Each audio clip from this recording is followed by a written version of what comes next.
এর নিসাব অনুসারে, বিশেষ করে শাইখুল হাদিস আল্লামা মুফতি মনসুরুল হক দামাত বারাকাতুহুম সহ মুহাদ্দিসিনে কেরাম এখানে দাওরায়ে হাদিস ও অন্যান্য বিভাগে দর্স প্রদান করেন। প্রবাসীরা এখানে তাদের সন্তানকে নিশ্চিন্তে যেন ভর্তি করতে পারে সে ব্যবস্থাও চালু রয়েছে। এডুম্যাক্স প্লাস মোবাইল অ্যাপের মাধ্যমে ভর্তি ফি প্রদান, হাজিরা, ফলাফল সহ শিক্ষার্থী ও মাদ্রাসার প্রয়োজনীয় সব তথ্য পাওয়া যায় এক ক্লিকেই।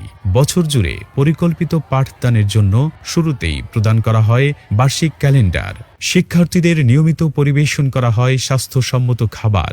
এছাড়া নিরবিচ্ছিন্ন বিদ্যুৎ নিশ্চিত করতে রয়েছে জেনারেটর সুবিধা, রয়েছে সমৃদ্ধ কুতুবখানা এবং আধুনিক কম্পিউটার ল্যাব। পড়াশোনার পাশাপাশি শরীয়তসম্মত খেলাধুলা ও শরীরচর্চার জন্য রয়েছে পর্যাপ্ত ব্যবস্থা। আর অসচ্ছল মেধাবী ছাত্রদের জন্য রয়েছে বিশেষ আর্থিক ছাড় ও সুযোগ সুবিধা। বিশেষ দ্রষ্টব্য, প্রবাসী এবং কর্মব্যস্ত অভিভাবকদের সন্তানদের সম্পূর্ণ দায়িত্ব গ্রহণ করে প্রতিষ্ঠানটিতে পড়াশোনার সুযোগ রয়েছে। তাকওয়া, মমতা এবং যুগোপযোগী শিক্ষার মিশেলে দারুল উলুম ঢাকা একটি আদর্শ মানুষ গড়ার দ্বীনি শিক্ষাঙ্গন। দারুল উলুম ঢাকা আপনার সন্তানকে অত্যন্ত দায়িত্বশীলতার সাথে কোরআন সুন্নায় দক্ষ, ইসলামের একজন মুখলিস খাদেম ও উম্মতের যোগ্য রাহবর হিসেবে গড়ে তোলার লক্ষ্যে বিরামহীনভাবে চেষ্টা চালিয়ে যাচ্ছে। তাই আপনি আস্থাশীল হয়ে আপনার কলিজার টুকরা সন্তানকে আমাদের হাতে তুলে দিতে পারেন। যে সন্তান হবে আখেরাতে আপনার পুঁজি। আমাদের সঙ্গে যোগাযোগের ঠিকানা মক্কিনগর, বান্দাখোলা, কালীগঞ্জ, গাজীপুর। ফোন 01719679586।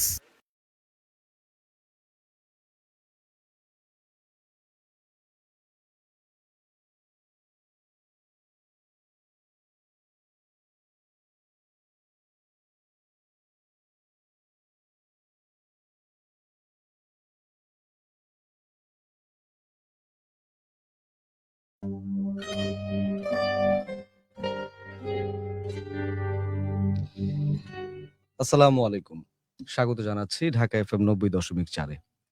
সিফাত হাজির হয়ে গেলাম আমাদের রমজানের নিয়মিত যে আয়োজনটি ইসলামী প্রশ্ন উত্তর আপনার জিজ্ঞাসা, এই আয়োজনটিতে সৌজন্যে দারুল উলুম ঢাকা, কালীগঞ্জ, গাজীপুর।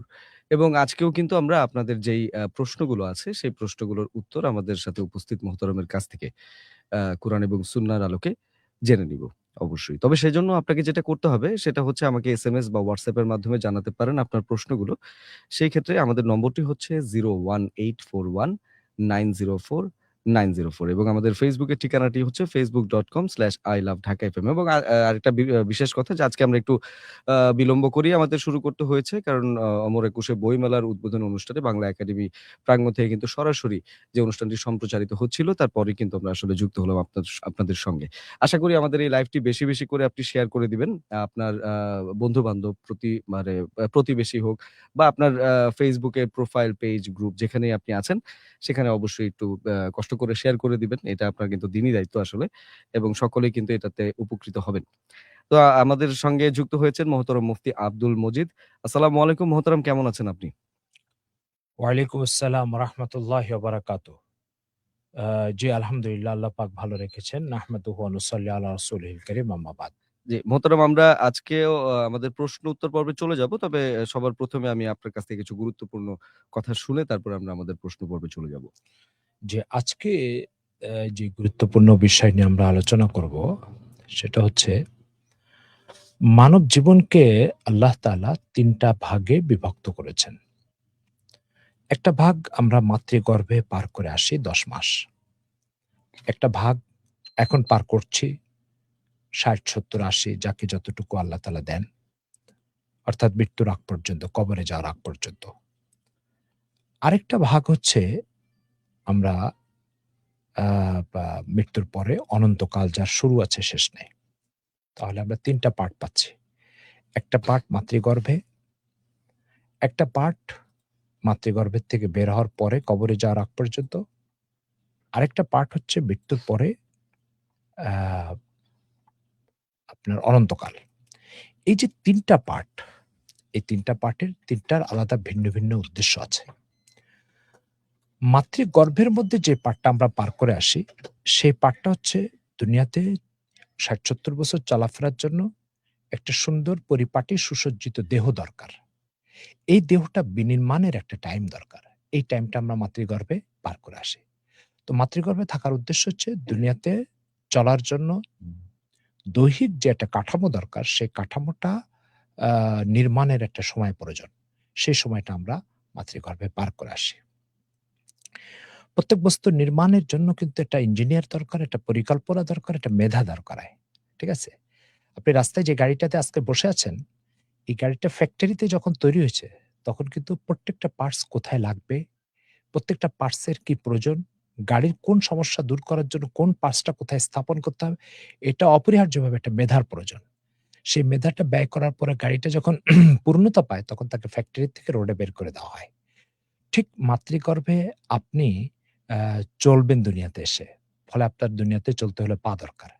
আপনি দুনিয়াতে এসে চলবেন, আপনার চোখ দরকার। দুনিয়াতে এসে আপনি ধরবেন, হাত দরকার। দুনিয়াতে এসে আপনি শুনবেন, আপনার কান দরকার। এগুলোর একটাও মাতৃগর্ভে প্রয়োজন ছিল না। এগুলো প্রত্যেকটা মাতৃগর্ভের ভিতরে পরিকল্পিতভাবে এবং মেধা ব্যয় করে সেটিং এর কাজটা মহান আল্লাহ তাআলা করেছেন। সেই দৈহিক পূর্ণতা নিয়ে আপনি দুনিয়াতে এসেছেন।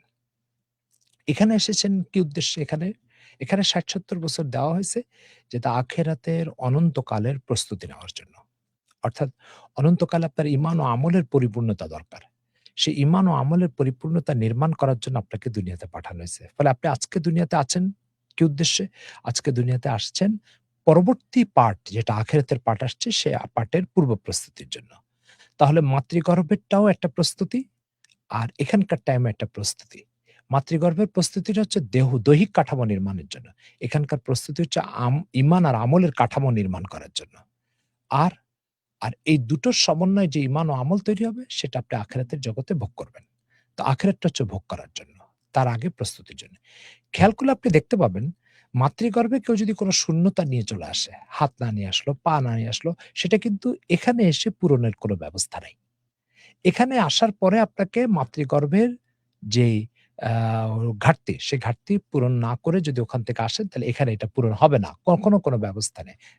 যে ব্যক্তি হাত না নিয়ে আসছে এখানে এসে হাত তৈরি করতে পারবে না। ঠিক তেমনিভাবে এখন যে ৫০, ৬০, ৭০ বছরের জীবন আপনি জমিনের উপর পার করছেন, এই ৫০, ৬০, ৭০ বছর এই জীবনের একটা উদ্দেশ্য আছে। সে উদ্দেশ্য হচ্ছে ঈমান ও আমলের পরিপূর্ণতা। এই ঈমান ও আমলের পরিপূর্ণতা আপনাকে এখান থেকে অর্জন করে যেতে হবে। এই ঘাটতি যদি আপনি এখানে রেখে যান, তাহলে আখিরাতের জগতে এটা পূর্ণতার কোনো ব্যবস্থা নেই। তাহলে প্রত্যেক ঘাটতি পূরণের একটা নির্ধারিত জায়গা আছে, সেখানে বসে সেই ঘাটতিটা পূর্ণ করতে হবে।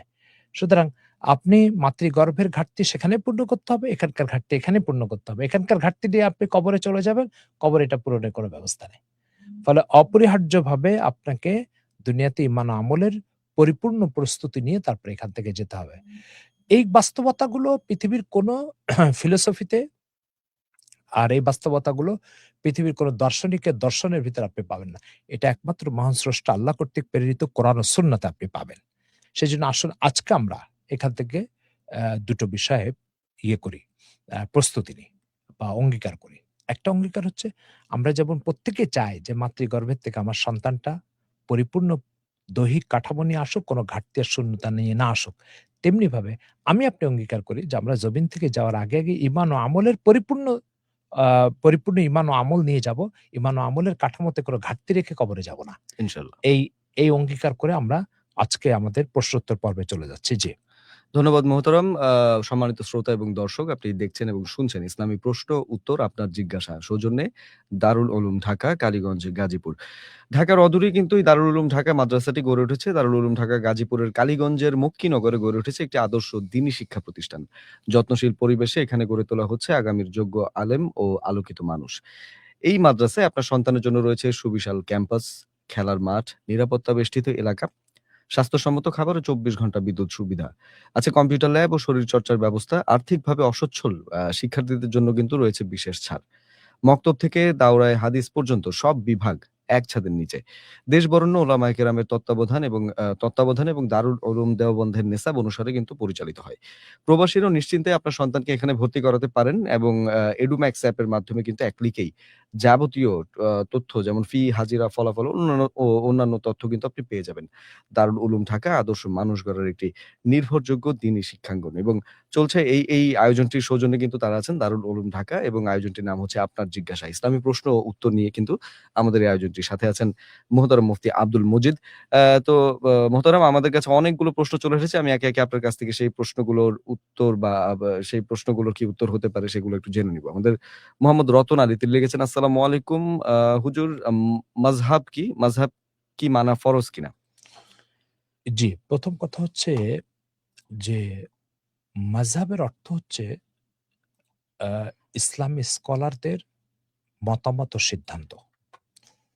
তার অর্থ হচ্ছে আমাদের দ্বীনি জ্ঞানের অপূর্ণতা, অপূর্ণাঙ্গতা এবং দ্বীনি চর্চার ঘাটতি এবং অভাব আমাদেরকে সরাসরি কোরআন ও সুন্নাহ থেকে দিক নির্দেশনা এবং মাসলা মাসাইল উদ্ঘাটনের মাঝে একটা বড় বাধা। তার কারণ আমরা কোরআন ও সুন্নাহ থেকে নিজেদের প্রয়োজনীয় মাসলা উদ্ঘাটনের জন্য যে পরিমাণ সময়, শ্রম, মেধা ব্যয় করা দরকার সেটাতে আমরা ব্যর্থ অপারগ। তখন আমাকে কি করতে হবে? কোরআন ও সুন্নাহর পারদর্শী যারা, তাদের বক্তব্য এবং তারা কোরআন ও সুন্নাহ থেকে যে বক্তব্যটা আহরণ করে আমাদেরকে পেশ করেন, সেটা আমাদেরকে শুনতে হবে, জানতে হবে, মানতে হবে। এই মতামতটা কোরআন ও সুন্নাহ থেকে যে বক্তব্যগুলো তারা আহরণ করে আমাদেরকে পেশ করেন, এটা হচ্ছে মাযহাব। এই মাযহাব, এটা যারা কোরআন ও সুন্নাহ পারদর্শী নয় তাদের জন্য মানা জরুরি।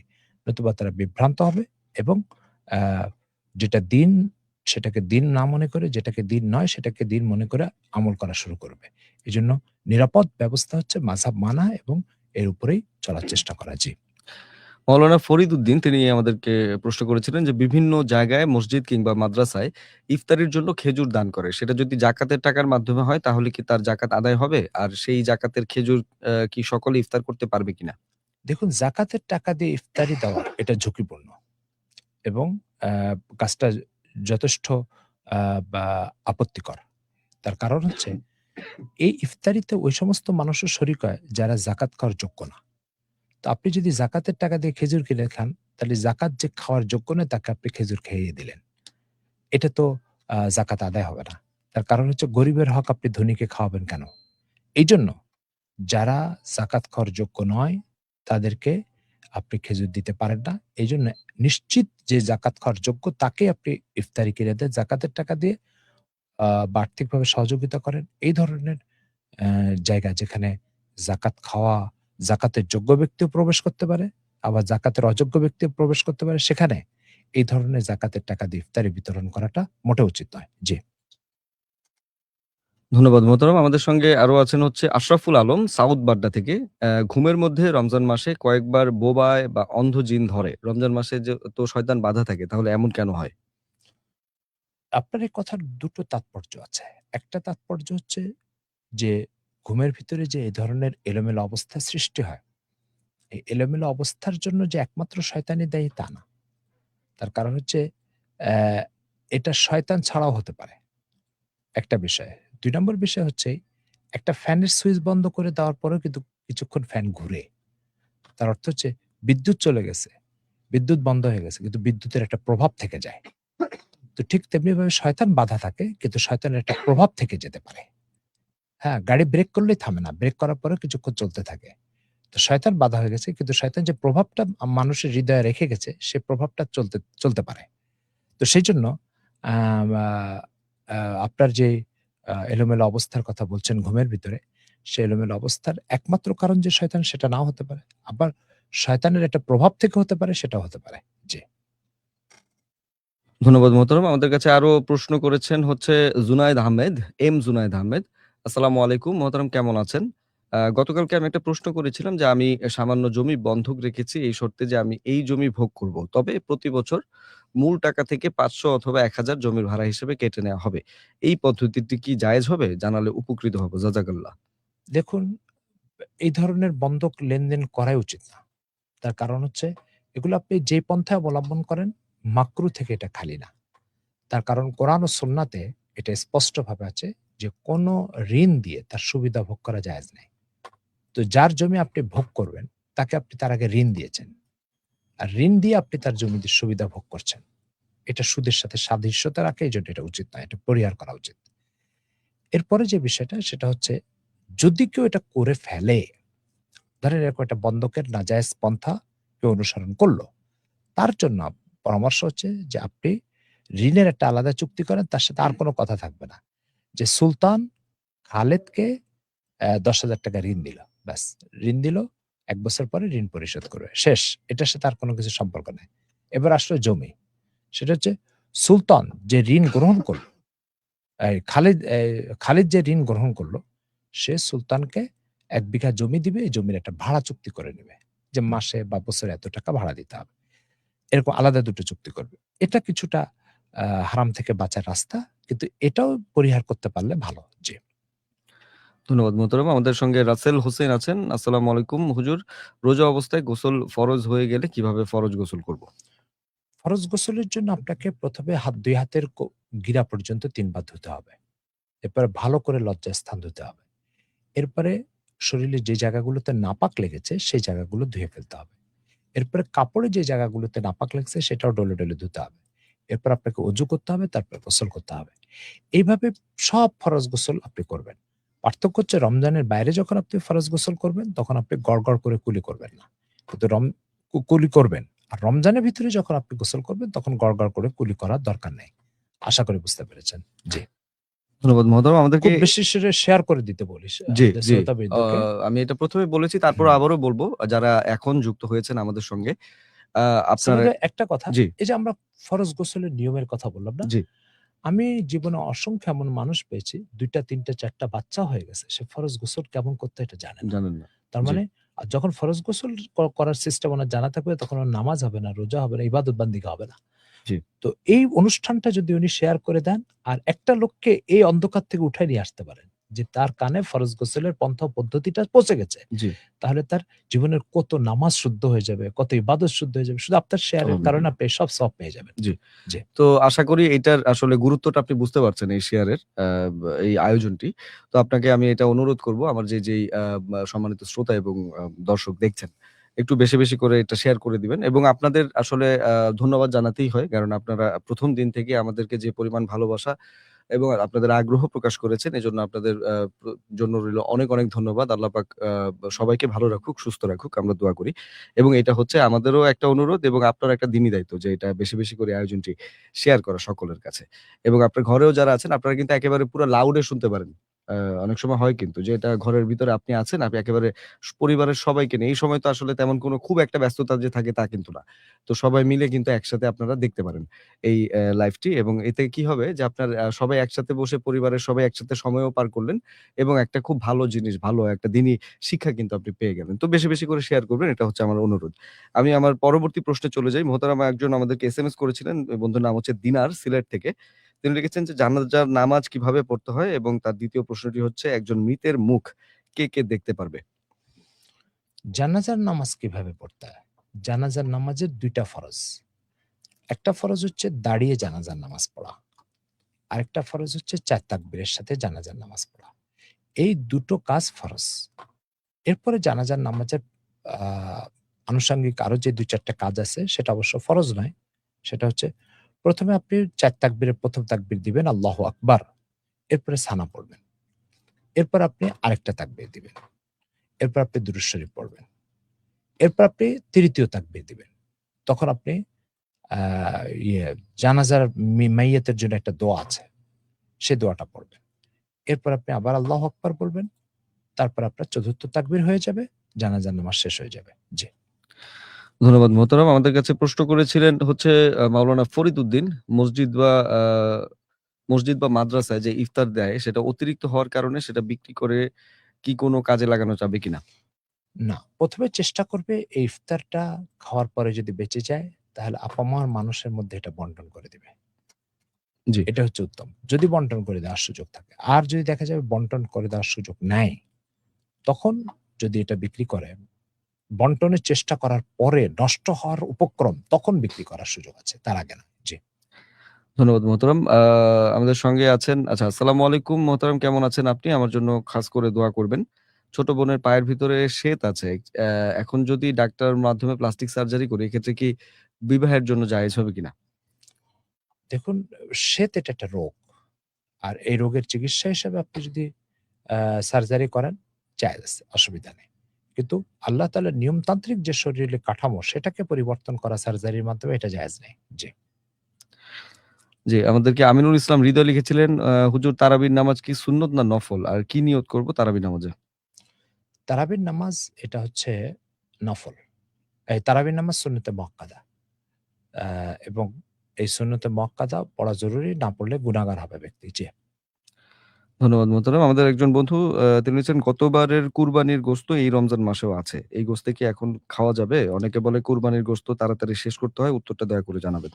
না, না, খাওয়া যাবে। শরীয়তে এটা নিষেধ না। আপনি খেতে পারেন। জি। জি, আমাদেরকে লিখেছিলেন আহমেদ বিন শামস, মোহতারামের কাছে প্রশ্ন, ১ ফসলের জাকাত কতটুকু দিতে হবে? ২ ফসলের জাকাত উৎপাদন, শ্রমিকের মজুরি এগুলো বাদ দিয়ে হিসাব করব কিনা? এবং ৩ পেঁয়াজ, রসুন, সরিষা ইত্যাদি আলাদা, আলাদা হিসাব করে জাকাত দিব নাকি একত্রে হিসাব করে একটা থেকে দিলেই আদায় হবে? দেখুন, ফসলের যাকাতকে ওশর বলে। আর ওশর হচ্ছে যে উৎপাদিত ফসলের সব খরচ যাওয়ার পরে যেটা থাকবে তার ১০ ভাগের ১ ভাগ দিতে হবে। উৎপাদিত ফসলের সব খরচ যাওয়ার পরে তারপরে ১০ ভাগের ১ ভাগ দিতে হবে। কিন্তু এই যে ১০ ভাগের ১ ভাগ দিবে, সেটার জন্য একটা বিষয় হচ্ছে যে এর মেজর ফসলটা আসমানের পানি থেকে হতে হবে। আমাদের সমাজে যে সমস্ত ফসল উৎপাদিত হয়, এগুলো অধিকাংশ সেচের পানি দ্বারাই উৎপাদন করতে হয়। এজন্য ইসলামী শরিয়াতে সেচের পানি দিয়ে ব্যাপকভাবে আ আ ব্যয় করে, খরচ করে যে ফসল উৎপাদিত হয়, সেটাতে ইসলামী শরিয়াতে ওশর ফরজ নয়। ওশর ফরজ হচ্ছে কিসের উপরে? যেটা আসমানের পানি থেকে নির্মিত হয়, তৈরি হয়, উৎপাদিত হয়, সেটার উপরে ওশর ফরজ। জি। ধন্যবাদ মোহতারাম। বন্ধু, আপনি শুনছেন ইসলামী প্রশ্ন ও উত্তর। আপনার জিজ্ঞাসা সৌজন্যে দারুল উলুম ঢাকা, কালীগঞ্জ, গাজীপুর। এবং আমি এই মুহূর্তে আবারও আপনাকে বলতে চাই, আপনি যদি প্রশ্ন করতে চান আমাদেরকে এসএমএস এবং WhatsApp এর মাধ্যমে 01841904904 এটা হচ্ছে আমাদের নম্বর। এবং আপনি চাইলে আমাদের Facebook এ, যেখানে আমরা লাইভে আছি একেবারে, সেখানে কিন্তু কমেন্ট আকারে আপনার প্রশ্নগুলো করতে পারেন। অনেক, অনেক আমার সম্মানিত দর্শকরা কিন্তু সেখানে প্রশ্ন করছেন। আপনার প্রশ্নটি আপনি সেখানে লিখে আমাদেরকে পাঠাতে পারেন। আমাদের ঠিকানাটি হচ্ছে facebook.com/iloveDhakaFM। জাহাঙ্গীর আলম আকন্দ তিনি লিখেছেন, আসসালামু আলাইকুম মোহতারাম। পথভ্রষ্ট মানুষের আচরণ সম্বন্ধে কিছু জানতে চাই। জি। পথভ্রষ্ট। জি। পথ হচ্ছে রাস্তা, আর ভ্রষ্ট মানে হচ্ছে যিনি ভুলের শিকার। তার মানে আপনি একটা চৌরাস্তায় দাঁড়িয়ে আছেন, আপনাকে যেতে হবে পূর্ব দিকের রাস্তাতে। আপনি চলে গেলেন পশ্চিম দিকের রাস্তাতে। তো আপনি পথভ্রষ্ট হয়ে গেলেন। তো পৃথিবীতে মানুষ মাতৃগর্ভের থেকে আসার পরে অসংখ্য চলার পথ আছে। একটা পথ হচ্ছে এই ধর্ম একটা পথের দিকে ডাকছে, ওই ধর্ম আরেকটা পথের দিকে ডাকছে, ওই ধর্ম আরেকটা পথের দিকে, এই বুদ্ধিজীবী একটা পথের দিকে ডাকছে, ওই দার্শনিক আরেকটা পথের দিকে ডাকছে। এই ধরনের বিভিন্ন পথ রয়ে গেছে। এই পথগুলোর ভিতরে আপনার পথ কোনটা? তো আল্লাহ তাআলা আপনার পথটাকে আপনার সামনে উন্মোচন করার জন্য, পরিষ্কার করার জন্য কোরআন পাঠিয়েছেন, নবী পাঠিয়েছেন। উনারা যে পথটা দেখাবে ওই পথটা হচ্ছে আল্লাহর পাঠানো সৃষ্টির, প্রত্যেক সৃষ্টির জন্য চলার পথ। উম কোরআন দেখানো পথ থেকে যদি আপনি বিচ্যুত হন, তখন আপনি আ তখন আপনি পথচ্যুত হলেন, পথভ্রষ্ট হলেন। আশা করি বুঝতে পেরেছেন। ধন্যবাদ মোহতারাম। আমাদের একজন বন্ধু তিনি লিখেছেন, হিন্দু ধর্মাবলম্বী যারা আছেন তাদের আসলে সালাম কিভাবে দিব? আসসালামু আলাইকুম বলবো নাকি আদাব বলবো? সাকিব লিখেছেন এটা সিলেট থেকে। আপনি বলবেন আসসালামু আলা মানিত্তাবাআল হুদা। আসসালামু আলা মানিত্তাবাআল হুদা। এইভাবে আপনি সালাম দিতে পারেন। জি। ধন্যবাদ। আমাদের সঙ্গে আছেন আবু বক্কর সিদ্দিক। লিখেছেন, আসসালামু আলাইকুম ওয়া রাহমাতুল্লাহ। হুজুর, আল্লাহ পাকের মেহেরবানিতে ভালো আছেন আশা করি। হুজুর, রমজান মাসে ফজরের নামাজের মধ্যে ঢেকুর আসলো। তখন ১ রাকাত হয়ে গেছে। তাতে পানি ছিল। এর দ্বারা কি রোজা ভেঙে যাবে কিনা? জি, রমজান মাসে মানে তিনি নামাজের সময় আরকি ফজরের নামাজের মধ্যে ঢেকুর আসলো। তখন ১ রাকাত হয়ে গেছে। তাতে তার ঢেকুরের সাথে আরকি যে পানি চলে আসলো আরকি। হুম, তো সেই ক্ষেত্রে আসলে তার রোজা ভেঙে যাবে কিনা? না, ঢেকুরের সাথে পানি যদি আসে তাতে রোজার কোনো ক্ষতি হবে না। আপনার রোজা অব্যাহত থাকবে। জি। আচ্ছা, আরেকজন বন্ধু আমল জানতে চেয়েছেন, হাফসা। তিনি হচ্ছে তার তিনি লিখেছেন, হুজুর আমার অনেক চুল পড়ে, একেবারে পাতলা হয়ে গেছে। অনেক কিছু ব্যবহার করেছি। কিন্তু কমছে না। যদি কিছু আমল থাকে তাহলে আপনি বললে উপকৃত হতাম। দেখুন, এটা চিকিৎসা সংক্রান্ত বিষয়। দৈহিক এ সমস্ত চিকিৎসার ব্যাপারে আপনি ডাক্তারের পরামর্শ নেন। আ বাকি আপনি প্রত্যেক ফরজ নামাজের পরে এই দোয়া পড়তে পারেন। আল্লাহুম্মা ইন্নী আসআলুকা আল আফিয়াতা ওয়াস সালামাতা মিন কুল্লি দাইন ওয়া সুকমিন। এই দোয়াটা আপনি পড়তে পারেন। আল্লাহুম্মা ইন্নী আসআলুকা আল আফিয়াতা ওয়াস সালামাতা মিন কুল্লি দাইন ওয়া সুকমিন। জি। যে আহমেদ বিন শামস তার আসলে ৩য় প্রশ্নটা তিনি হয়তোবা এখনো পরিষ্কার হতে পারেননি। সেটা হচ্ছে যে পেঁয়াজ, রসুন, সরিষা ইত্যাদি আলাদা, আলাদা হিসাব করে জাকাত দিবে নাকি একত্রে হিসাব করে একটা থেকে দিলেই হবে? ১/১০ দিলেই হবে। সুতরাং আপনি আ আলাদা করে দিলে তো তারপরে চিহ্নিত হবে যে আপনি পেঁয়াজ থেকে ১/১০ পরিশোধ করতে পেরেছেন, রসুন থেকে ১/১০ পরিশোধ করতে পেরেছেন। হুম। তো আলাদা না করলে তো আর আপনি এটা বুঝতে পারবেন না। জি। ধন্যবাদ মোহতারাম। আরাফাত আমাদেরকে রংপুর, আরাফাত এইচএস রংপুর থেকে তিনি আমাদেরকে লিখেছিলেন যে, আমার প্রশ্ন হচ্ছে কোনো কিছুর ফটো দেখা বা ঘরে রাখা কি হারাম? যদি হারাম হয় তাহলে টাকাতে যে আচ্ছা ছবি থাকে সেটা ইউজ করা কি হবে? আ তার প্রশ্নই হচ্ছে এটা। রাসূল সাল্লাল্লাহু আলাইহি ওয়াসাল্লাম ইরশাদ করেছেন যে, আ লা তাদখুলুল মালাইকাতু বাইতান ফিহি কালবুন আও তাসাবির। যে ঘরে ছবি থাকে এবং কুকুর থাকে, সেই ঘরে ফেরেশতা প্রবেশ করে না। এটা আল্লাহ রাসূলের কথা। সুতরাং আপনি যে ঘরে আছেন, সে ঘরে অবশ্যই এটা থাকতে পারবে না। বিশেষ করে যে ঘরে আপনি নামাজ পড়েন, সে ঘরটায় তো প্রশ্নই আসে না। ২য় নম্বর প্রশ্ন হচ্ছে যে টাকার ভিতরে যে ছবি থাকে, তো এটা উচিত নয়। টাকার ভিতরে ছবি থাকা উচিত নয়। তারপরে যদি থাকে তো সেটা পকেটের ভিতরে বন্দী অবস্থায় থাকার কারণে তার বিধান আর দেয়ালে ঝুলে থাকা ছবির বিধান ভিন্ন এবং পার্থক্য। সেজন্য উভয়টা পরিত্যাজ্য। তবে আ পকেটের ভিতরে গচ্ছিত বা মানিব্যাগের ভিতরে গচ্ছিত টাকার ব্যাপারে শরীয়তে কিছুটা শিথিলতা আছে। আশা করি বুঝতে পেরেছেন। আমাদের অনুষ্ঠানটা খুব বেশি শেয়ার করে দিবেন। আর এসএমএস পাঠানোর নাম্বারটা কত? এটা একটু মাঝে জি, মধ্যে জি। এটা আগে বলেছিলাম, আবারও বলে দিচ্ছি যারা এখন যুক্ত হয়েছেন আমাদের সঙ্গে। 01841904904 আমি আবারও বলছি 01841904904 এটা হচ্ছে আমাদের নম্বর। এই নম্বরে আপনি এসএমএস ও করতে পারেন, WhatsApp এ। WhatsApp ও করতে পারেন।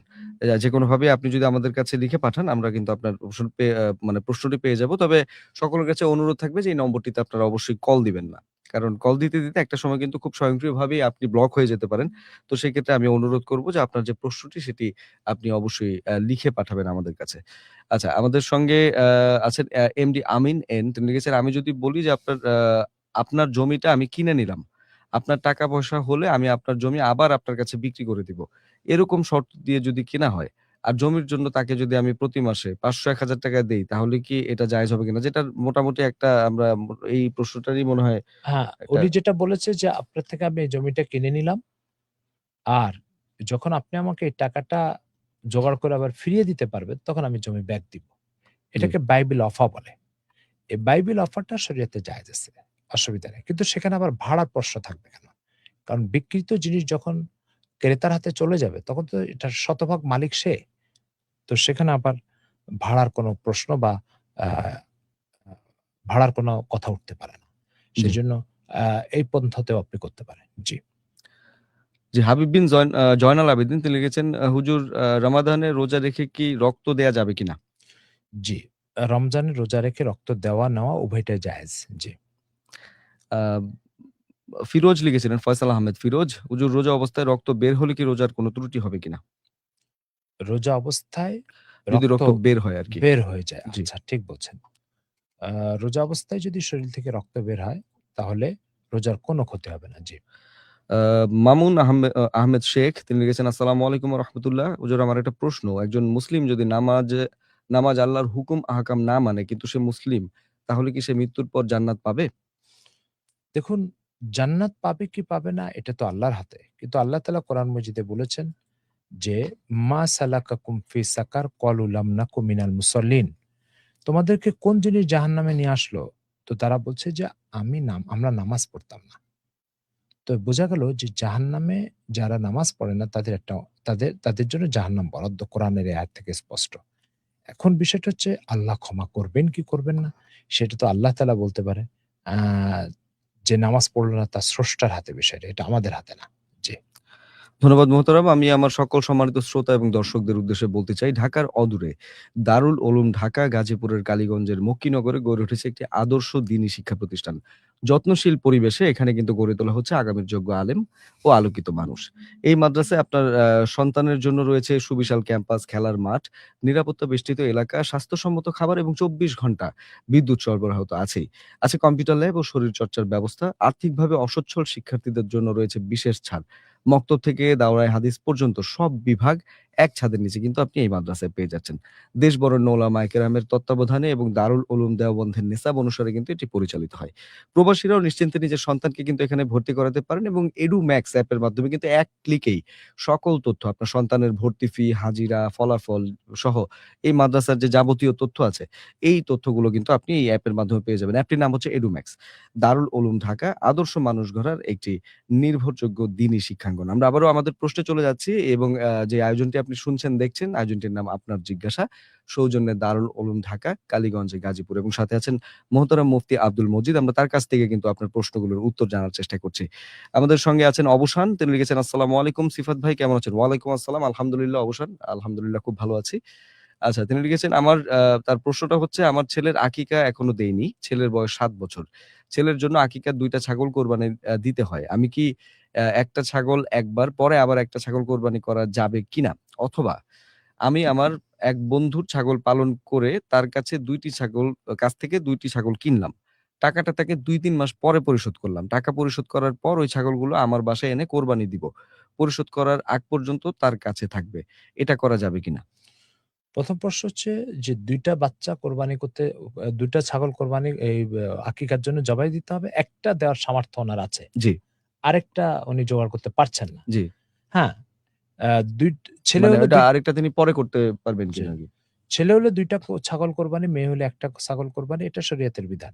আপনি একটা করেছেন, একটা ব্যবস্থা করতে পেরেছেন, হ্যাঁ, সেটাই দিয়ে দেন। আর যেদিন আরেকটা ব্যবস্থা করতে পারবেন, সেদিন আপনি আরেকটা করবেন, অসুবিধা নাই। তবে এটার দ্বারা আ একসাথে দোনোটার যে আ জবাই করার যে মেয়াদ, ওই মেয়াদটা পার হওয়ার কারণে সওয়াবের ভিতরে কিছু কম ঘাটতি হবে, কিন্তু আ আকিকা হয়ে যাবে। আশা করি বুঝতে পেরেছেন। আরেকটা কি, একটা ছাগল কিনলো এবং তার আরেকটা প্রশ্ন হচ্ছে যে, আমি আমার এক বন্ধুর ছাগল পালন আচ্ছা, তার এক বন্ধু ছাগল পালন করে। তার কাছ থেকে ২ টি ছাগল কিনেছে কিন্তু টাকা আসলে পরিশোধ পুরোপুরি হয় নাই। হুম। তো তাকে ২-৩ মাসে পরিশোধ করবেন আরকি টাকাটি। এবং টাকা পরিশোধ করার পর ওই ছাগলগুলো তার বাসায় এনে কোরবানি দিবে আরকি। পরিশোধ করার আগ পর্যন্ত তার কাছে থাকবে। এটি করা যাবে কিনা? মানে আরকি ওই নিয়তে আরকি আগে থেকেই আ হ্যাঁ, প্ল্যান অর্থাৎ করে রাখবে। বিক্রেতা ছাগলগুলো নিজেই লালন-পালন করবে। আর যখন আকিকার টাইম হবে তখন সে আপনাকে সরবরাহ করবে। এটা জায়েজ আছে। তবে এর জন্য ছাগলের যিনি বিক্রেতা, তাকে একটা পারিশ্রমিক দেওয়া উচিত ছাগলগুলো লালন-পালন করার কারণে। জি। জি, আমাদেরকে লিখেছেন তাহিরাস আ আভিয়েরি। তিনি লিখেছেন, আসসালামু আলাইকুম। ২ সিজদার মাঝের যে দোয়া আছে, আ আল্লাহুম্মা গফিরলি, তা কি একের অধিকবার পড়া যাবে কিনা? জি, একের অধিকবার পড়া যাবে, কিন্তু নফল নামাজে এটা পড়েন। ফরজ নামাজে আপনি একবার পড়েন। জি। জি, আমাদেরকে লিখেছেন আমিনুল ইসলাম হৃদয়। হুজুর, ফরজ গোসল যদি অজু না করে গোসলের ফরজ আদায় করি হবে কিনা? গোসল হয়ে যাবে, কিন্তু সুন্নত তরিকায় গোসল হবে না। অর্থাৎ আল্লাহ রাসূল সাল্লাল্লাহু আলাইহি ওয়াসাল্লাম যে পন্থায় গোসল করতেন সেই পন্থাটাতে হলো না। কিন্তু গোসলের ফরজ যে দায়িত্ব সেটা আদায় হয়ে যাবে। জি। তৌহিদ মোহাম্মদ ইব্রাহিম তিনি লিখেছেন, হুজুর, আমার হিন্দু কলিগ আমাকে সালাম দেয়। তখন আমি আসলে কিভাবে এটার উত্তর দিব? আপনি বলবেন, সালামুন আলা মানিত্তাবা'আল হুদা। সালামুন আলা মানিত্তাবা'আল হুদা। আপনি এইভাবে জবাব দিবেন। জি। জি, আমাদের সঙ্গে আছেন মামুন আহমেদ শেখ। তবে তার আগে তার প্রশ্নটি পড়ার আগে আমি আমার সকল সম্মানিত দর্শককে বলতে চাই, যারা এইমাত্র যুক্ত হয়েছেন আমাদের সঙ্গে, তারা কিন্তু অবশ্যই আমাদের এই লাইভটি বেশি, বেশি করে শেয়ার করতে পারেন। এবং শেয়ার করাটা আসলে এটা দিনই দায়িত্ব হবে। কারণ সকলেই, অনেকেরই অনেক ধরনের প্রশ্ন থাকে, সেই উত্তরগুলো হয়তোবা তিনি জানেন না। কিছুক্ষণ আগে মোহতারাম যেটা বলছিলেন যে, কোনো ভুলের কারণে হয়তোবা তার অনেক ইবাদতগুলো হচ্ছে না ঠিকমতো। তো সেই ক্ষেত্রে আপনার একটি শেয়ার কিন্তু তাকে আ সেই ব্যাপারটি অশুদ্ধ সম্পর্কে অশুদ্ধ ইবাদতকে শুদ্ধ করে শুদ্ধ দিতে করার পারে। জন্য এটা সহযোগিতা করতে পারে। অবশ্যই, তো সেই ক্ষেত্রে আপনি বেশি, বেশি করে শেয়ার করবেন। এদিকে আমাদের সঙ্গে যারা আছেন বলছিলাম যে, আ মামুন আহমেদ শেখ, আসসালামু আলাইকুম ওয়া রাহমাতুল্লাহ। হুজুর, আমার একটা প্রশ্ন। একজন মুসলিম যদি নামাজ, আল্লাহর হুকুম আহকাম না মানে, কিন্তু সে মুসলিম, তাহলে কি এটা আমরা পড়েছিলাম, আপনি আবার জি, জি, লিখেছেন। জি। যে আব্দুল্লাহ শেখ লিখেছেন, বিশেষ করে তারাবির নামাজ জামাতের সাথে আদায় করার সময় অজু ভেঙে গেলে করণীয় কি? আপনি যে অজু করে আসবেন, অজু করে তারপরে যে কয় রাকাত পান সে কয় রাকাত পড়ে নিবেন। আর যেটা ছুটে গেল সেটা বেতের পরে আদায় করে নিবেন। জি। যে আমাদের মইনুল হক তিনি লিখেছেন, আসসালামু আলাইকুম। ওয়ালাইকুম আসসালাম। হুজুর আর সিফাত ভাইয়া আপনারা কেমন আছেন? আলহামদুলিল্লাহ বেশ ভালো আছি। আর আমার প্রশ্নটা হলো, হুজুর কোন আলেম বলে থাকে যে হলুদ আর লাল রঙের জামা বা পাঞ্জাবি পরা নামাজ হয় না। এই কথাটা কতটুকু সত্যি বিস্তারিত বলবেন? জি, এক্কেবার আ পিওর হলুদ যেটা এবং পিওর লাল যেটা, সিঁদুর লাল বলা হয় যেটাকে, এই ২ ধরনের কাপড় পুরুষদের জন্য পরা নাজায়েজ। এটা মহিলাদের পোশাক, মহিলারা পরবে। পুরুষরা অন্য কালার গুলো পরবে। এটা পুরুষদের জন্য মাকরুহ বা নিষিদ্ধ ইসলামে। যেভাবে স্বর্ণ পুরুষের জন্য নিষিদ্ধ। এরপর গহনা অলংকার এগুলো পুরুষের জন্য নিষিদ্ধ। অ্যা রেশমের কাপড় যেটা এটাও নিষিদ্ধ। তো সাদা কালার এবং হলুদ কালার এটাও নিষিদ্ধ। জি। ধন্যবাদ। অবসান আমাদেরকে ধন্যবাদ জানিয়েছেন এত সুন্দর করে বুঝিয়ে দেওয়ার জন্য। ধন্যবাদ অবসান, আপনি আমাদের সঙ্গে আছেন। আপনি অবশ্যই একটু চেষ্টা করবেন আমাদের এই লাইভটি বেশি করে শেয়ার করে দেওয়ার জন্য। আমাদের সঙ্গে আছেন আরো আব্দুল মালেক খান। শায়েখ, আমাদের মসজিদগুলোতে তারাবি নামাজ জোরের গতিতে পড়ে। এটা কতটুকু শরিয়া সম্মত? দেখুন, কোরআন পড়ার একটা সিস্টেম আছে। সে সিস্টেমের চেয়ে বেশি দ্রুত পড়া এটা কোরআনের অবমাননা। যারা এগুলো করে তাদেরকে সংশোধন করার চেষ্টা করি। বিশেষ করে এমন দ্রুত পড়া যে এটার অর্থ বোঝা যায় না, উচ্চারণ সঠিকভাবে শোনা যায় না। এটা তো নিঃসন্দেহে কোরআনের অসম্মান করা। তো এইজন্য এটা পরিহার করে ধীরে যারা পড়বে তাদের পিছনে তারাবি পড়ুন এবং এটাকে আস্তে সমাজে প্রতিষ্ঠা করার চেষ্টা করুন। জি। ধন্যবাদ মোহতারাম। আছেন আমাদের সঙ্গে মামুন আহমেদ শেখ। হুজুর, আমার আরেকটি প্রশ্ন। জাকাতের টাকা দিয়ে গরিবদের জন্য ইফতারের আয়োজন করা হয়েছে।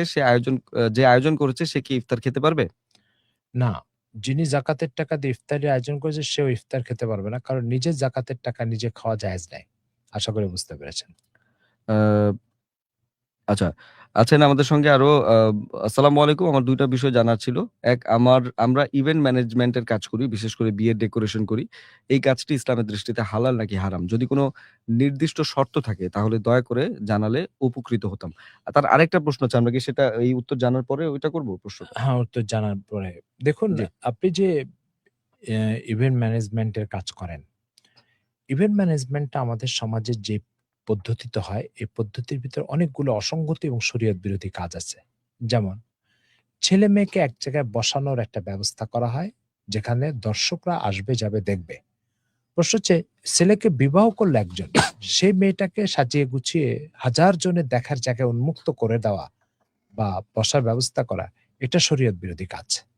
আ এই কাজগুলো আপনার বিবাহের আ ইসে ম্যানেজমেন্টে এবং ইভেন্ট ম্যানেজমেন্টে এটা হয়। ২ নাম্বার, বিবাহ শাদীর ক্ষেত্রে নারী এবং পুরুষ যে খাবার খেতে আসে, অনুষ্ঠানে অংশগ্রহণ করতে আসে, সবার একসাথে বসার আয়োজন করা হয়। এই কাজের মূল গুনাগার তো যারা আয়োজন করেছে তারা হবে, আপনারা তাদের সহযোগী হয়ে গেলেন।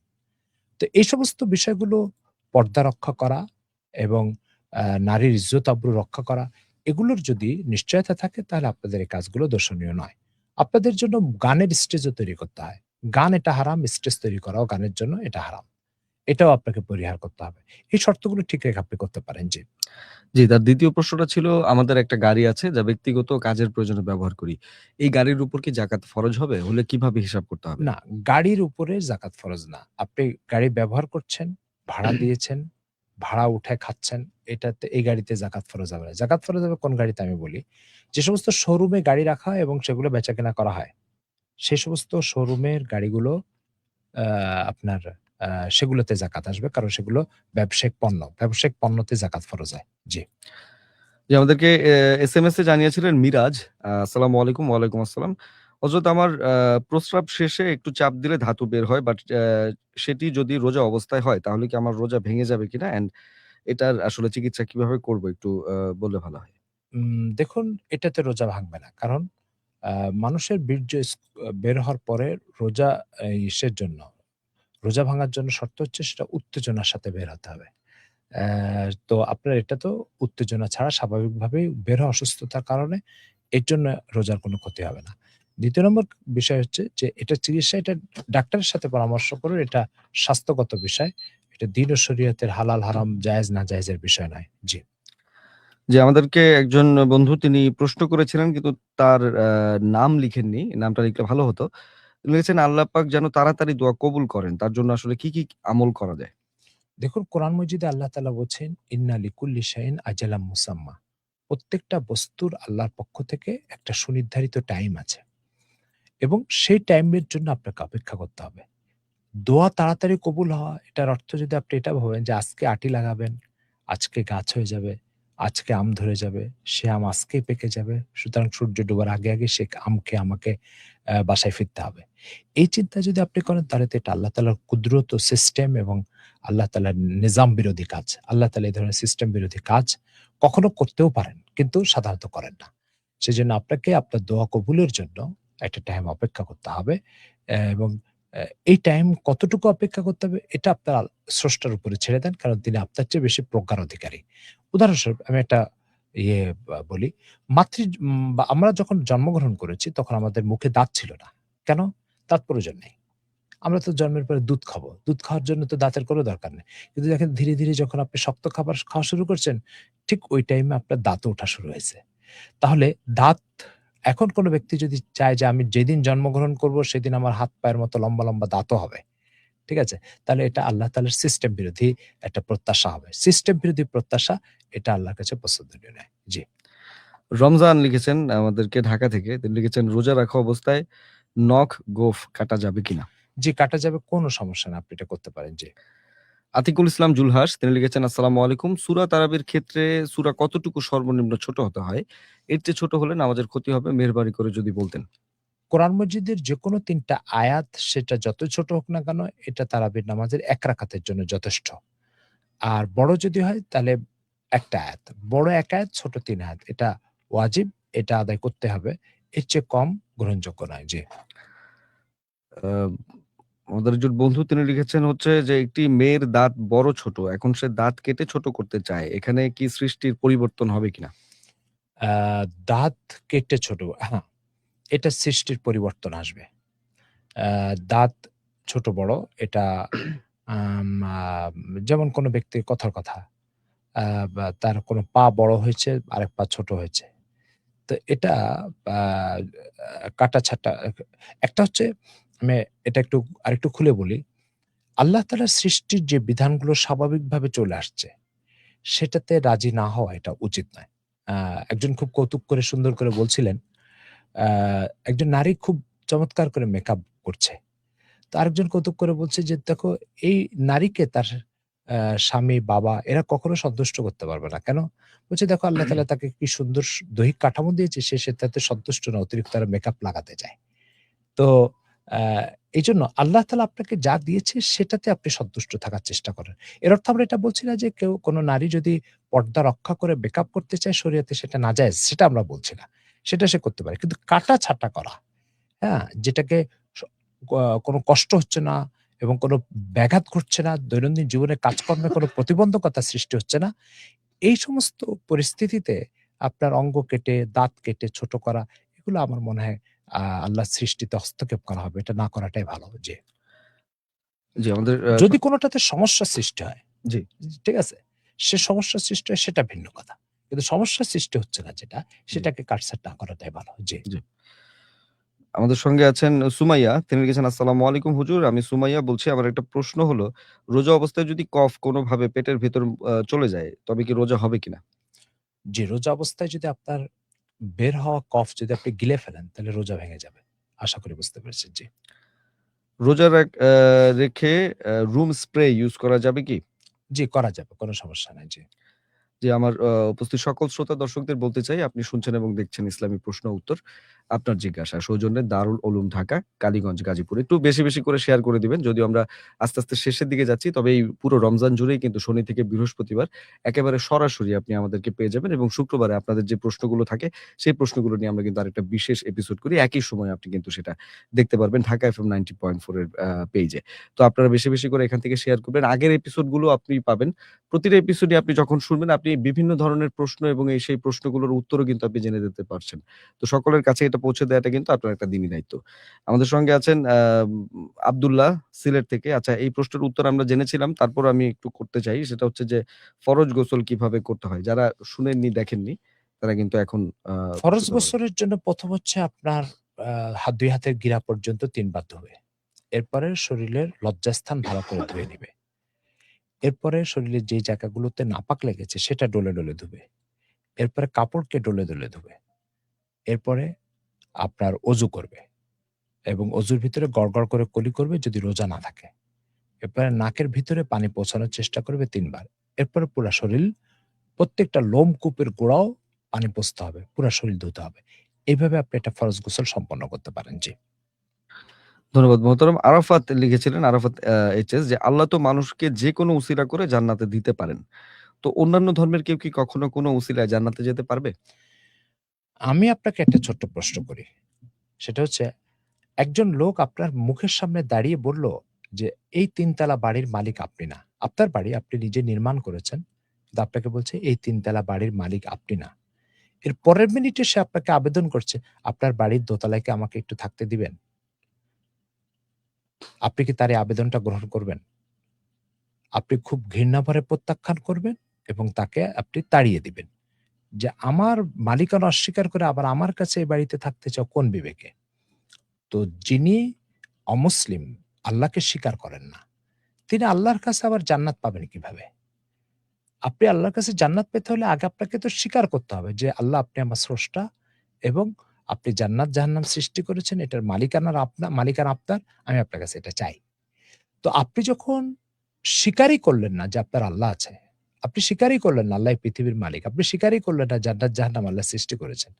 তখন তার কাছে আবার জান্নাত জাহান্নামের প্রত্যাশা করা, এটা তো দ্বিচারিতা এবং স্ববিরোধিতা। এটা আশা করি এই স্ববিরোধিতার কাজ আমাদের এখানে চলে না, আল্লাহর এখানে কিভাবে চলবে? জি। ধন্যবাদ মোহতারাম। আমাদের সঙ্গে আছেন, আচ্ছা, এই প্রশ্নটির উত্তর আমরা আগেও জেনেছি। তারপর আমরা এখন যারা উপস্থিত আছেন তাদের উদ্দেশ্যে আবার একটু প্রশ্নটা করি। সেটা হচ্ছে, তারাবির নামাজ আসলে কয় রাকাত পড়ব? ৮ রাকাত নাকি ২০ রাকাত? তারাবির নামাজ ২০ রাকাত পড়বেন। ইসলামের ১৪০০ বছর ধরে ২০ রাকাতেই চলে আসছে। জি। রংপুর থেকে আছেন আমাদের সঙ্গে লিজা। আম সেহরির সময় কিছু না খেলে কি না খেয়ে কি রোজা রাখা যাবে কিনা? সেহরির সময় না খেয়ে রোজা রাখলে রোজা হয়ে যাবে। কিন্তু এটা উচিত নয়। রাসূলুল্লাহ সাল্লাল্লাহু আলাইহি ওয়াসাল্লাম বলেছেন, "তাসাহহারু ফাইন্না ফিস সাহুরি বারাকাতান।" যে তোমরা সেহরি খাও, কেননা সেহরির মধ্যে বরকত আছে। ফলে আপনাকে সেহরি খাওয়াটা উচিত। সওয়াব আছে, বরকত আছে, রোজা সহজ করে দেয়। এইজন্য এটা খাওয়া উচিত। রাসূল সাল্লাল্লাহু আলাইহি ওয়াসাল্লাম নিয়মিত সেহরি খেতেন, তারপরে রোজা রাখতেন। জি। জি, হৃদম খন্দকার আমাদের সঙ্গে আছেন। আসসালামু আলাইকুম। আমার একটা ছোট প্রশ্ন। আমি যদি কাউকে সালাম দেই বা সে যদি সালামের জবাবটা অনীহার সাথে দেয় বা ঘুরে না তাকায়, সেক্ষেত্রে আসলে ইসলাম কি বলে? আ উচিত না এটা। এটা সালামের আ ভাবগাম্ভীর্যতা নষ্ট করা হলো। যিনি সালাম দিয়েছেন তার দিকে তাকিয়ে উঁচু আওয়াজে জবাব দেওয়া যাতে তার কানে জবাবটা পৌঁছে, এটাই হচ্ছে ইসলামের শিক্ষা। জি। ধন্যবাদ মোহতারাম। আমাদের সঙ্গে আরো আছেন আলামিন। আলামিন কি লিখেছেন আমরা একটু দেখতে চাই। আমার একটা প্রশ্ন, আমি এবার ৯ম শ্রেণীতে পড়ি। আমার পড়া মনে থাকে না। আমার জন্য কি কোনো আমল আছে যেটা করলে আমি আসলে আমল করলে পড়া মনে থাকবে? স্মৃতিশক্তির দুর্বলতা এটা গুনাহের ফলাফল। গুনাহ করলে তখন ব্যক্তির যে সমস্ত নিয়ামতগুলোর লোপ পায়, হ্রাস হয়।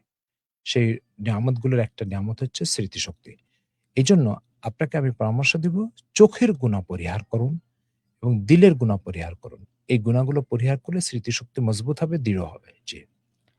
আ শাহান লিখেছেন, রমজান মাসে আসলে বেশি ঘুমালে কি কোনো ক্ষতি হবে কিনা? রমজান মাসে বেশি ঘুমালে ক্ষতি হবে কিনা? জি, সারাদিন আপনি ঘুমিয়ে থাকলেন, এটা রোজাকে দুর্বল করে দিবে। কিন্তু ১-৮ ঘন্টা ঘুমানো, এটা শরীয়তে কোনো বাধা নেই। জি। জি। আ আমাদের আরাফাতের আরো বেশ কিছু প্রশ্ন ছিল। আ আচ্ছা, আমরা সেই প্রশ্নগুলো একটু খুঁজে বের করব। আরাফাত, সবচেয়ে ভালো হয় যদি আপনি সেই প্রশ্নগুলো আবার একটু করেন। যদি আমরা শেষের দিকে চলে যাচ্ছি, তারপর আপনি প্রশ্ন করলে যেহেতু আমরা পরবর্তীতেও সেই প্রশ্নগুলোর উত্তর জানানোর চেষ্টা করি। সো আপনি আলাদাভাবে একটু প্রশ্নটা করতে পারেন। কারণ এত প্রশ্নের ভিড় থাকে, সেখানে আসলে আবার নতুন করে পুরনো প্রশ্নগুলোকে খুঁজে বের করা আমাদের জন্য লাইভ প্রোগ্রামে কিন্তু একটু কঠিন। আচ্ছা, দাড়ি রাখার বিধান কি? এটা মুবিন জানতে চেয়েছেন আমাদের কাছ থেকে। জি, মুবিন ভাই, আব ইসলামে দাড়ি রাখা এটা ওয়াজিব, সুন্নতে মুআক্কাদা। কিন্তু কাটা হারাম। দাড়ি কাটা হারাম। মসজিদ নির্মাণ করা কিন্তু ফরজ নয়, কিন্তু মসজিদ ভেঙে ফেলা এটা মস্ত বড় গুনাহের কাজ, হারাম। তো ঠিক দাড়ি এরকম, দাড়ি রাখা এটা ওয়াজিব, কাটা এটা হারাম। রাসূলুল্লাহ সাল্লাল্লাহু আলাইহি ওয়াসাল্লাম কতটুকু দাড়ি রাখতেন, হুজুরের আমল আমাদের জন্য নমুনা। বুখারী শরীফ প্রথম খণ্ড ইন্ডিয়ান কপি ১০৩ নম্বর পৃষ্ঠা, সেখানে হযরত খাব্বাব ইবনুল আরিত রাদিয়াল্লাহু তাআলার একটা হাদিস আসছে। তাকে তার একজন শিষ্য ক্লাসে জিজ্ঞাসা করছে, হাদিসের ক্লাসে, আচ্ছা আল্লাহ রাসূল কি জোহর এবং আসরে কেরাত পড়তেন? তো উনি বলছে, হ্যাঁ পড়তেন। বলছে, আপনারা কি শুনতেন? বলল, না আমরা শুনতাম না। তারপরে কিভাবে বুঝতেন যে আল্লাহ রাসূল কেরাত পড়ছেন? বলছে, আল্লাহ রাসূলের দাড়ি দোলা দেখে বুঝতাম যে তিনি কেরাত পড়ছেন। আচ্ছা দাড়ি কতটুকু লম্বা হলে দুলবে বলেন? নিশ্চয়ই অনেক বড়, না? কারণ তখন তার উপর মাথার উপরে ফ্যান ছিল না যে ফ্যানের কারণে দাড়ি দুলবে, ফ্যানের বাতাসের কারণে। তো বিষয়টা হলো কি যে আল্লাহ রাসূল এতটুকু দাড়ি তুলতেন যে কথা বলার সময় সে দাড়িটা এভাবে নাড়াচাড়া করত, দুলতো। তো এত লম্বা দাড়ি ছিল আল্লাহ রাসূল সাল্লাল্লাহু আলাইহি ওয়াসাল্লামের। সুতরাং যদি আল্লাহ রাসূল আমাদের সকলের জন্য আল্লাহর পক্ষ থেকে মডেল ও নমুনা হয়ে থাকে, তো দাড়ির ক্ষেত্রেও তিনি নমুনা। ফলে আমার দাড়ি কতটুকু রাখতে হবে এখান থেকে সহজে অনুমান করা যায়। এবং দাড়ি নিরবচ্ছিন্নভাবে প্রত্যেক নবীর সুন্নত। কোন নবী এরকম ছিল না দুনিয়াতে যে নবী দাড়ি রাখতেন না। আশা করি বুঝতে পেরেছেন। জি। জি, আলামিনের একটা প্রশ্ন আছে, সাহাবায়ে কেরামের সম্পর্কে আমাদের ধারণা কেমন হওয়া উচিত? সাহাবায়ে কেরাম সম্পর্কে আমাদের ধারণা হওয়া উচিত যে আল্লাহ পাক মুহাম্মদুর রাসূলুল্লাহ সাল্লাল্লাহু আলাইহি ওয়াসাল্লামের উপরে যে দ্বীন নাজিল করেছেন, সেই দ্বীনকে পৃথিবীতে প্রতিষ্ঠিত করার জন্য আল্লাহ পাক এই জামাতকে নির্বাচন করেছেন। আব্দুল্লাহ ইবনে মাসউদ রাদিয়াল্লাহু তাআলা বলছেন, ইখতারাহুমুল্লাহু লিসুহবাতি নবিহি ওয়া লিইকামাতি দীনি। যে আল্লাহ পাক এই নবীকে, এই জামাতকে, সাহাবায়ে কেরামের এই দলকে নির্বাচন করেছেন রাসূল সাল্লাল্লাহু আলাইহি ওয়াসাল্লামের সহচর্যের জন্য এবং আল্লাহর দ্বীনকে আল্লাহর জমিনে প্রতিষ্ঠা করার জন্য। ফলে সাহাবায়ে কেরামের কথা কাজ সেটা আমাদের জন্য নমুনা এবং উদাহরণ। তাদের দোষ ত্রুটি চর্চা করা ইসলামে নাজায়েজ এবং আহলুস সুন্নাত ওয়াল জামাতের আকীদা ও বিশ্বাস পরিপন্থী। সাথে সাথে সাহাবায়ে কেরামের ব্যাপারে কোরআনে আল্লাহ বলছেন, আমিনু কামা আমানান নাস, তাদের মতো তোমরাও ঈমান আনো। তাদের ঈমানকে আমার ঈমানের জন্য মডেল বানানো হয়েছে কোরআনে। সুতরাং আমাকে আপনাকে অবশ্যই সাহাবায়ে কেরামের প্রতিটা কথা কাজ আচরণে তাদেরকে অনুসরণ করা জরুরি। তাদের দোষ ত্রুটি চর্চা থেকে আমাদের মুখকে বন্ধ রেখে, আল্লাহ পাক ঘোষণা করেছেন রাদিয়াল্লাহু আনহুম, আল্লাহ তাআলা তাদের উপর রাজি হয়ে গেছেন। সুতরাং যখন স্রষ্টার হকের আদায়ের প্রশ্নে আল্লাহ সন্তুষ্ট, তো আমরা সৃষ্টি আমাদেরও সন্তুষ্ট হয়ে যাওয়া উচিত তাদের উপরে। জি। ধন্যবাদ মহতরম। আমাদের একজন প্রশ্ন করেছিলেন, যে একটা প্রশ্ন ছিল, রমজান মাসে ১ রাকাত নামাজ কাজা হলে কিরকম ক্ষতি হবে? কাজা হলে, জি। জি, কাজা এটা একটা গুনাহ। বিষয়টা আপনি একটু খেয়াল করতে পারেন যে আপনি একটা অফিসে প্রতিদিন চাকরি করেন। তা আজকের চাকরিটাকে আগামীকাল করতে পারবেন? বা আগামীকালকের চাকরিটাকে পরশুদিন করতে পারবেন? সে সুযোগ কি আছে? না। তাহলে দুনিয়ার একটা ক্ষুদ্র বস, ছোট বস, তার চাকরি যদি প্রতিদিনেরটা প্রতিদিনই করতে হয়, তো আল্লাহ তাআলার যে হক সেটা আপনি আজকেরটা কালকে, কালকেরটা পরশুদিন, সকালেরটা বিকালে, বিকালেরটা রাতে কিভাবে আদায় করবেন বলেন? তো সেজন্য যারা আল্লাহ তাআলাকে চিনেছে তাদের জন্য কখনোই আল্লাহ তাআলার হক নির্ধারিত টাইমের বাইরে যে আদায় করা উচিত না। আর এর বাইরে আদায় করলে তাকে কাজা বলে। আর ঠিক টাইমে আদায় করলে তাকে আদায় বলে। আশা করি বুঝতে পেরেছেন। ধন্যবাদ মহতরম। মইনুল হক তিনি লিখেছেন, হুজুর রমজান মাস যেহেতু আল্লাহর পক্ষ থেকে আমাদের জন্য একটা অফারের মাস। তো সেই অফার পুরোপুরি নেয়ার জন্য, মানে আল্লাহর কাছে প্রিয় হওয়ার জন্য, আল্লাহর অনেক কাছে যাওয়ার জন্য কি আমলগুলো বেশি, বেশি করব একটু যদি বলতেন? বিষয়টা একেবারেই সহজ। আপনি একটা অফিসে চাকরি করছেন। অফিসের প্রধান বস যে, সেই বসের সবচেয়ে কাছে হতে চাচ্ছেন আপনি। ঘনিষ্ঠতা অর্জন করতে চাচ্ছেন। বা আপনি একটা রাজনৈতিক দলের কর্মী, দলীয় প্রধানের ঘনিষ্ঠ হতে যাচ্ছেন। কি করতে হবে বলেন তো? ২ টো কাজ। একটা কাজ হচ্ছে বসের যত আদেশ আসে সব অত্যন্ত গুরুত্বের সাথে আপনি পালন করবেন। আর বসের যত নিষেধ আছে সবকিছু শতভাগ পরিহার করবেন। এই ২ টো কাজের মাধ্যমে আপনি বসের নৈকট্য অর্জন করতে পারবেন। আল্লাহ তাআলার বিষয়টাও এরকম। আল্লাহ পাক তার দ্বীনের মধ্যে যত কাজকে আ করতে বলেছেন, সব কাজ অত্যন্ত গুরুত্ব, যত্নের সাথে, দায়িত্বশীলতার সাথে করবেন। আর যত কাজ করতে নিষেধ করেছে সেটা শতভাগ পরিহার করবেন। তো বসের নিকটে যেমন আপনি পৌঁছে যাবেন, আল্লাহ তাআলার নৈকট্য অর্জন করতে পারবেন। জি। ফয়সাল আমাদের এই বন্ধু মালয়েশিয়া থেকে শুনছেন, দেখছেন আমাদেরকে। তিনি লিখেছেন, আচ্ছা গোসল করা শেষ বাট এখনো শরীর মোছা হয়নি। কিন্তু তার পরপরই যদি কোনো কারণে অজু ভেঙে যায়, তখন করণীয় কি? জি, গোসল করেছেন। তার শরীরে এখনো পানি পুরোপুরি শুকায়নি। জি। কিন্তু কোনো কারণবশত অজু ভেঙে গেল। ওই অজু আবার করতে হবে। জি। আপনাকে গোসল করার প্রয়োজন নেই কিন্তু অজু করতে হবে। জি। আবু ইউসুফ আজিজি তিনি লিখেছেন, আসসালামু আলাইকুম, গাজীপুর থেকে বলছি। হুজুর, জমির ব্যবসায়ী টাকা ইনভেস্ট করা আছে, সেই টাকার জাকাত দেওয়া লাগবে নাকি? জি, জি। ব্যবসা যত যা আছে এটা জাকাতের অন্যতম একটা টার্গেট। ব্যবসার পুঁজি জাকাতের অন্যতম টার্গেট। এখন আপনি যদি জমির ব্যবসা করেন, জমি কিনে কম দামে কিনেন, বেশি দামে বিক্রি করেন, তাহলে সেটাও ব্যবসার পুঁজি। সুতরাং এটাতেও জাকাত ফরজ। জি। ধন্যবাদ মহতারাম। আমাদের সঙ্গে আছেন HMF আহমাদ। আসসালামু আলাইকুম। হযরত, আমি জানতে চাচ্ছি যে রোজা অবস্থায় ঠোঁটে আরকি যে আমরা যে ভেজলিন লাগাই বা ক্রিম লাগাই, এটা লাগানো যাবে কিনা? জি, রোজা অবস্থায় তেল, ভ্যাসলিন, ক্রিম, সোনো, তারপর আপনার আ বডি লোশন এগুলো সবই ব্যবহার করা যাবে। জি। জি। মহতারাম, আমরা একেবারেই আসলে শেষের দিকে আমাদের আয়োজনের। আর আমাদের যে বা বন্ধুরা আছেন বা যারা শুনছেন, দেখছেন, তাদের উদ্দেশ্যে আসলে বলতে চাই যে আমাদের এই আয়োজনটা কিন্তু রমজান মাসে প্রতিদিনই আপনি পেয়ে যাচ্ছেন। যদিও শুক্রবার দিন আপনাদের জন্য বিশেষ এই আয়োজনটা থাকে আপনাদের প্রশ্ন এবং প্রশ্নের উত্তর নিয়ে। আমাদের সঙ্গে আজকেও আছেন কিন্তু মোহতারাম মুফতি আব্দুল মজিদ, যারা আমরা গত ১ ঘন্টা ধরে কিন্তু আলহামদুলিল্লাহ কথা বলছি। এবং এই আয়োজনটির মানে সৌজন্যে কিন্তু আছেন দারুল উলুম ঢাকা, কালীগঞ্জ, গাজীপুর। তো আজকের মতো আসলে মোহতারাম আমাদেরকে বিদায় নিতে হবে। তবে যেতে আমরা আসলে আপনার কাছ থেকে আরো গুরুত্বপূর্ণ কিছু কথা শুনে তারপর বিদায় নিতে চাই।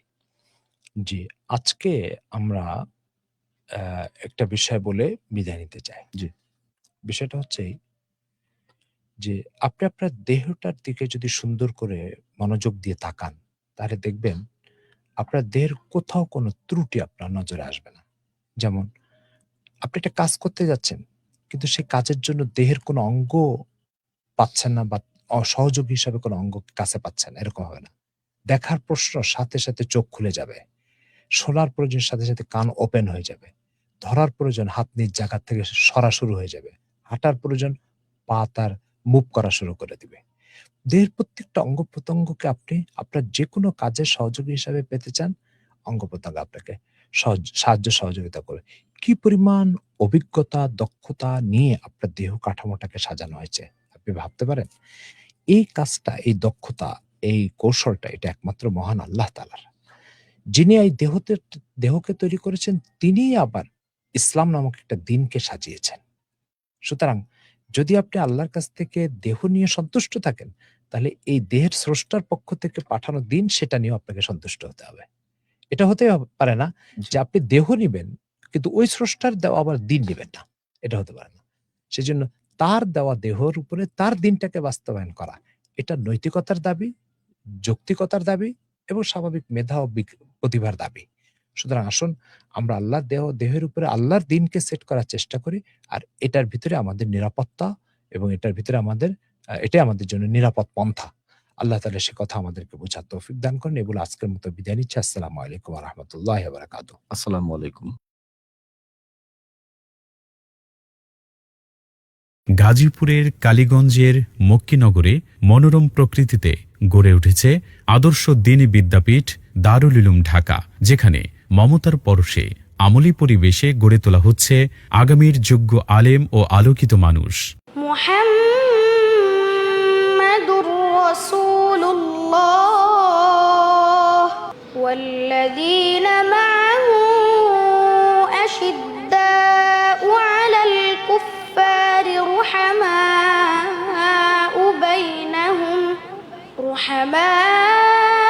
বাইনাহুম তারাহুম রুকআন সুজ্জাদান ইয়াবতাগুনা ফাদলাম মিনাল্লাহি ওয়া রিদওয়ানা। এর অন্যতম আকর্ষণ হল এর সুবিশাল ও মন মাতানো ক্যাম্পাস। মাদ্রাসায় প্রবেশ করলেই চোখে পড়ে সুবিশাল খোলা প্রাঙ্গণ, ফুলের বাগান, ছায়াঘেরা মাঠ এবং প্রশান্তিময় নিরিবিলি পরিবেশ। পুরো মাদ্রাসা এলাকা নিরাপত্তা প্রাচীর বেষ্টিত। শিক্ষার্থীদের নিরাপত্তা নিশ্চিত করতে গেটে রয়েছে সার্বক্ষণিক সিকিউরিটির ব্যবস্থা। দারুল উলুম ঢাকায় রয়েছে মক্তব বিভাগ, নাজেরা বিভাগ, হিফজ ও দাওরায়ে হাদিস পর্যন্ত কিতাব বিভাগ। অর্থাৎ এক ছাদের নিচে দ্বীনি শিক্ষার পূর্ণাঙ্গ ব্যবস্থা রয়েছে এখানে। দারুল উলুম ঢাকা পরিচালিত হচ্ছে দেশ বরেণ্য চিন্তাশীল ওলামাই কিরামের দিক নির্দেশনায় এবং দারুল উলুম দেওবন্দের নিসাব অনুসারে। বিশেষ করে শাইখুল হাদিস আল্লামা মুফতি মনসুরুল হক দামাত বারাকাতুহুম সহ মুহাদ্দিসিনে কিরাম এখানে দাওরায়ে হাদিস ও অন্যান্য বিভাগে দর্স প্রদান করেন। প্রবাসীরা এখানে তাদের সন্তানকে নিশ্চিন্তে যেন ভর্তি করতে পারে সে ব্যবস্থাও চালু রয়েছে। এডুম্যাক্স প্লাস মোবাইল অ্যাপের মাধ্যমে ভর্তি ফি প্রদান, হাজিরা, ফলাফল সহ শিক্ষার্থী ও মাদ্রাসার প্রয়োজনীয় সব তথ্য পাওয়া যায় এক ক্লিকেই। বছর জুড়ে পরিকল্পিত পাঠদানের জন্য শুরুতেই প্রদান করা হয় বার্ষিক ক্যালেন্ডার। শিক্ষার্থীদের নিয়মিত পরিবেশন করা হয় স্বাস্থ্যসম্মত খাবার। এছাড়া নিরবিচ্ছিন্ন বিদ্যুৎ নিশ্চিত করতে রয়েছে জেনারেটর সুবিধা। রয়েছে সমৃদ্ধ কুতুবখানা এবং আধুনিক কম্পিউটার ল্যাব। পড়াশোনার পাশাপাশি শরীয়তসম্মত খেলাধুলা ও শরীরচর্চার জন্য রয়েছে পর্যাপ্ত ব্যবস্থা। আর অসচ্ছল মেধাবী ছাত্রদের জন্য রয়েছে বিশেষ আর্থিক ছাড় ও সুযোগ সুবিধা। বিশেষ দ্রষ্টব্য, প্রবাসী এবং কর্মব্যস্ত অভিভাবকদের সন্তানদের সম্পূর্ণ দায়িত্ব গ্রহণ করে প্রতিষ্ঠানটিতে পড়াশোনার সুযোগ রয়েছে। তাকওয়া, মমতা এবং যুগোপযোগী শিক্ষার মিশেলে দারুল উলুম ঢাকা একটি আদর্শ মানুষ গড়ার দ্বীনি শিক্ষাঙ্গন। দারুল উলুম ঢাকা আপনার সন্তানকে অত্যন্ত দায়িত্বশীলতার সাথে কোরআন সুন্নায় দক্ষ, ইসলামের একজন মুখলিস খাদেম ও উম্মতের যোগ্য রাহবর হিসেবে গড়ে তোলার লক্ষ্যে বিরামহীনভাবে চেষ্টা চালিয়ে যাচ্ছে। তাই আপনি আস্থাশীল হয়ে আপনার কলিজার টুকরা সন্তানকে আমাদের হাতে তুলে দিতে পারেন। যে সন্তান হবে আখেরাতে আপনার পুঁজি। আমাদের সঙ্গে যোগাযোগের ঠিকানা মক্কিনগর, বান্দাখোলা, কালীগঞ্জ, গাজীপুর। ফোন 01719679586।